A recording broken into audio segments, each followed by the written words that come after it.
Begone, spawn of Satan!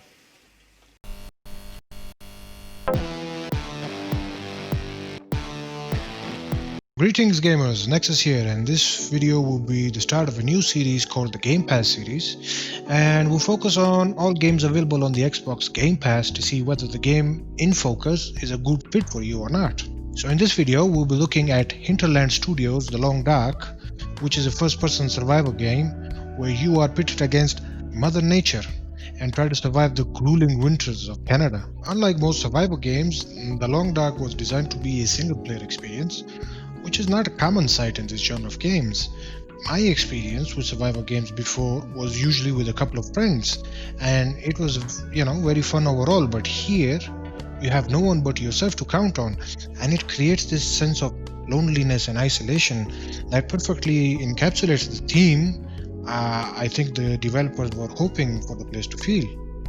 The game has a couple of different game modes, but we will be focusing on the story mode called WinterMute. The reason being that the story mode is the first option presented in the game, and I think many new players would opt for it first. Wintermute is divided into 5 different episodes, with the first 3 being released so far, and the remaining 2 episodes to be released sometime in 2021. It revolves around 2 characters, Will Mackenzie and his ex-wife Dr. Astrid Greenwood, and it starts with Dr. Astrid visiting her former lover after I don't know how many years, only to ask him for a favor. Will, while reluctant at first, eventually decides to honor her request, and both of them fly off towards the area known as the Great Bear, which is a remote part of Canada. During their flight, a weird phenomena occurs and forces the plane to crash. Will and Astrid get separated, and the game begins with you taking control of Will, and you're immediately thrown into the harsh blizzards of Canada, where every decision could mean the difference between life or death.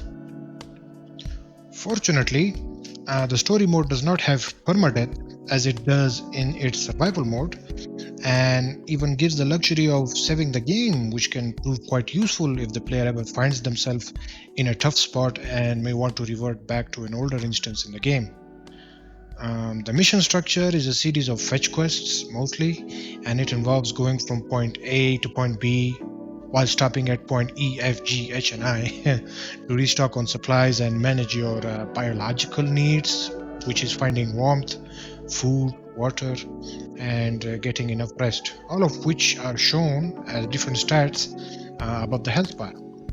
You also have a carrying limit, and going over the carrying limit means you will be at high risk of spraining your ankles, which would then force you to stop and use medical supplies to heal your injuries. Furthermore, each stat can boost or reduce other stats. For example, your rest meter or fatigue meter or sleep meter, it is denoted by an eye icon, as you can see right here, will determine how much weight you can carry. The more fatigued you are, the less weight you will be able to carry. It also affects how fast you can move and how good you can aim with a weapon. So learning all of these passive effects a stat can have on multiple abilities is crucial for survival. The story of the game has an interesting premise, but the execution of the missions, especially towards the later chapters, can be a slog for most players. I had to carry a person all the way from one end of the map to another whilst being chased by hungry wolves and having no visibility because it was nighttime, and having to take care of my vitals as well as the vitals of the other person I was carrying. It took me like a good hour, but I somehow barely made it to my destination, only to find out I have to do the exact same thing 3 more times. And to add salt to the injury, the game gives you even more grindy tasks, which can take you up hours upon hours of extra gameplay to complete. I would get it if this kind of pacing was in the survival mode, but including it in the story mode just to artificially increase the game's playtime was a bad choice. The first 2 chapters were way more fun to play and had better pacing. Have 8 antiseptic, 10 bandages, 48 hours of firewood or other fuel, 8 antibiotics, prepared reishi, distress pistol. Moving on to the game's visuals, it feels like you're playing a painting. I don't know. So it's a painting style game. I don't know if it's even a thing, but that's what I felt when I looked at it. And I played it on PC, and it ran at a solid 60 frames a second with no hiccups during my 12 to 14 hours of gameplay. The load times were pretty fast, considering I installed the game in my hard drive and not my SSD because only a few games are worthy of it.